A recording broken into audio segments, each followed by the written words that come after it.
اللہ تبارک و تعالیٰ نے قرآن مجید میں سورہ فاتحہ کے اندر ہمیں یہ تلقین فرمائی ہے کہ تم مجھ سے راستہ مانگو، لیکن راستہ صراط مستقیم کا مانگو، اور صراط مستقیم وہ والا مانگو جس پر انعام یافتہ لوگ موجود ہیں۔ اہدنا الصراط المستقیم، اے اللہ ہمیں سیدھی راہ پر چلا۔ کون سی سیدھی راہ؟ صراط الذین انعمت علیہم، ان لوگوں کی راہ جن پر تو نے انعام فرمایا۔ نبی اکرم صلی اللہ تعالیٰ علیہ وسلم کی امت کا یہ اعزاز ہے کہ اس میں ہر دور میں اللہ کے نیک بندے ہوئے، علماء، صلحاء، اتقیاء، صوفیاء، محدثین، فقہاء علیہم الرحمہ، یہ ہر دور میں موجود رہے، اور اپنے اپنے وقت میں اللہ تبارک و تعالیٰ نے اپنی رحمت سے کچھ ایسے لوگ امت کو عطا کیے جن کی خوبصورت زندگی، میٹھا لب و لہجہ، گداز گداز ان کی باتیں، اور دین کے لیے ان لوگوں کا درد اور ان کی خدمات، اس نے ایک عالم کو متاثر کیا۔ آپ سب حضرات جانتے ہیں کہ میرے قبلہ عالم، مرشد عالم، سیدی سندی مرشدی حضرت تاج الشریعہ الحاج الشیخ مفتی محمد اختر رضا خان صاحب رحمۃ اللہ علیہ، آپ نے عالم اسلام میں دین کی خدمات سر انجام دی، اور اللہ تبارک و تعالیٰ نے آپ کو بڑی بصیرت عطا فرمائی تھی۔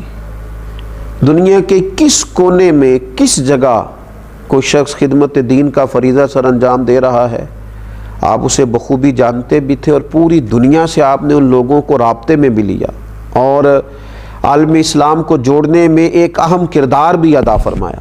میں نے اپنے مرشد کامل سے ایک شخصیت کا تذکرہ سنا، اور ایک دن ہی میں اس تذکرے کو سن کے میں عجیب حیرت میں چلا گیا کہ وہ کتنا کو بڑا آدمی ہے جن کا تذکرہ اتنا بڑا آدمی کر رہا ہے، وہ کتنی کو بڑی شخصیت ہوں گے جن کا ذکر حضور تاج الشریعہ کے لبھائے مبارکہ سے نکل رہا۔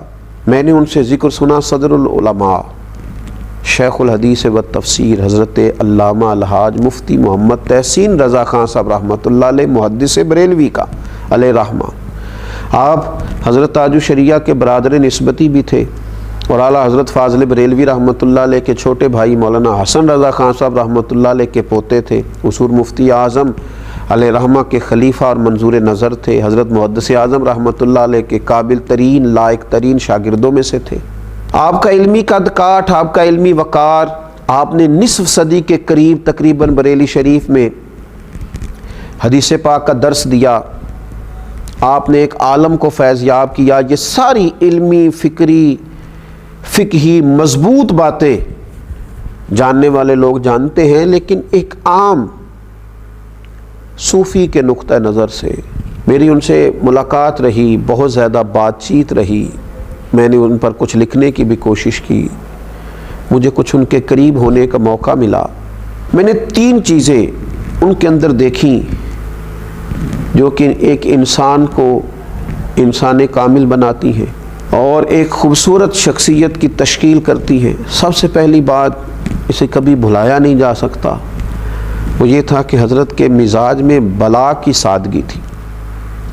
وہ جو رسول پاک صلی اللہ تعالیٰ علیہ وسلم نے فرمایا ہے نا، جنت میں اکثر بھولے لوگ جائیں گے۔ جو آدمی جس طرح کہہ دیتا، اگر اس کی بات جائز اور درست ہوتی تو حضرت فوراً قبول کرتے، کسی کا دل نہ توڑتے۔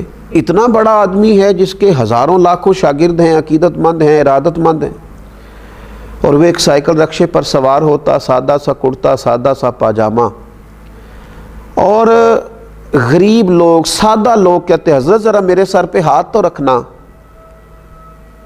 تو وہ تھوڑی دیر کا سفر بعض اوقات دیر میں طے ہوتا، چونکہ حضرت غریب پروری کر رہے ہیں، محبت کر رہے ہیں، پیار کر رہے ہیں۔ ان کے مزاج کی سادگی اور خوبصورتی، وہ بڑے عالم تھے لیکن لوگ کہتے تھے وہ بڑے ہیں، وہ بے نیاز تھے۔ ان کا یہ خیال نہیں تھا کہ میں بہت بڑا ہوں۔ دوسری بات یہ تھی، تھوڑی باتیں کرتے تھے اور جو کہتے تھے وہ سچ کہنے کی کوشش کرتے تھے۔ میں ان پر کچھ لکھنا چاہ رہا تھا، میں نے لکھنے میں لکھ دیا کہ حضرت تہجد کے وقت اٹھتے ہیں، تو فرمانے لگے یہ ہر روز کا میرا معمول نہیں ہے تہجد میں اٹھنا، میں رات کو دیر تک مطالعہ کرتا ہوں، صبح مجھے پڑھانا ہوتا ہے، تو میں فجر میں الحمدللہ اٹھتا ہوں، لیکن اس کو آپ درج نہیں فرمائیں، اس لیے کہ جس کام پر میرا پورا معمول نہیں ہے۔ میں لکھ رہا تھا نا، کوئی کہہ رہا تھا نا، یہاں ساری خوش آمدے لوگ قریب بیٹھ کے سن نہیں لیتے، لیکن ان کے مزاج کے اندر جو صداقت تھی، جو خوبصورتی تھی، تھوڑے دعوے، لیکن جو کہا ہے وہ حق کہا ہے، وہ صحیح کہا ہے۔ کہ میں نے حضرت صدر العلماء مولانا تحسین رضا صاحب رحمۃ اللہ علیہ میں یہ بات دیکھی۔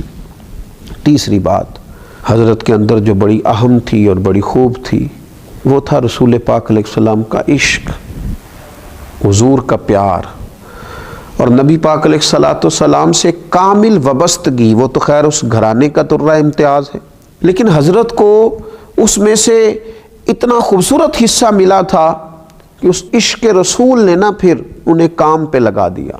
انہوں نے ایک لمبا عرصہ درس حدیث پڑھائی حضور کے عشق میں، نبی پاک کی امت سے محبت کی حضور کے عشق میں۔ انہوں نے بہت سارے افراد تیار کیے رسول پاک کی امت کی رہنمائی کے لیے حضور کے عشق میں۔ مدینہ منورہ میں حاضر تھا میں، مفتی ناگپور حضرت مفتی مجیب اشرف صاحب رحمۃ اللہ علیہ موجود تھے، اور ہم مدینہ طیبہ میں بیٹھے تھے، اور بیٹھے بیٹھے حضرت مولانا تحسین رضا صاحب رحمۃ اللہ علیہ کا ذکر شروع ہوا تو حضرت مفتی مجیب اشرف صاحب کا ایک جملہ بھولتا نہیں، کہنے لگے وہ میرے استاذ ہیں لیکن بھلے آدمی ہیں، بھلے آدمی ہیں، سیدھے سادے آدمی۔ کہاں گوائیاں ہو رہی ہیں؟ حضور کی بارگاہ عالی مرتبت۔ حضرت مولانا تحسین رضا صاحب رحمۃ اللہ علیہ نے اسی عشق رسول میں پڑھا بھی، پڑھایا بھی، نعت بھی کہی، اور اسی عشق رسول میں وہ تبلیغ کے سفر پر نکلے، اور اسی سفر میں ان کا ایکسیڈنٹ ہوا، اور اسی میں وہ اپنے خالق حقیقی کی بارگاہ میں گئے۔ گویا انہوں نے سبق پڑھایا لوگوں کو، جس محبت کا ہم نے دعویٰ کیا تھا نا، ہم نے اپنی زندگی اسی محبت میں لگا دی۔ آج بھی ان کا مزار ہے، ان کے شاگرد ہیں، ان کے ارادت مند ہیں، مجھ جیسے بہت سارے لوگ ہیں جو حضرت تحسین ملت رحمۃ اللہ علیہ سے نہ صرف یہ کہ محبت کرتے ہیں بلکہ ان کے نام سے اپنے دل میں سکون محسوس کرتے ہیں۔ ہمیں یہ چاہیے کہ ہم اپنے بزرگوں کی خوبصورت زندگی سے سیکھیں، اور ہم ان سے وہ چیزیں لیں جن کی وجہ سے انہوں نے معاشرے کو سکون دیا، اطمینان دیا، حضور کی محبت کا سبق دیا، صحیح عقائد پر استقامت دی۔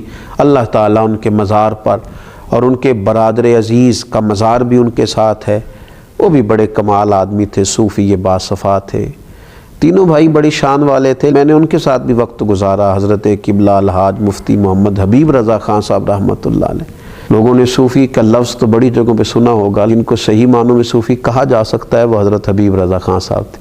اللہ تعالیٰ پورے خاندان پر فضل فرمائے۔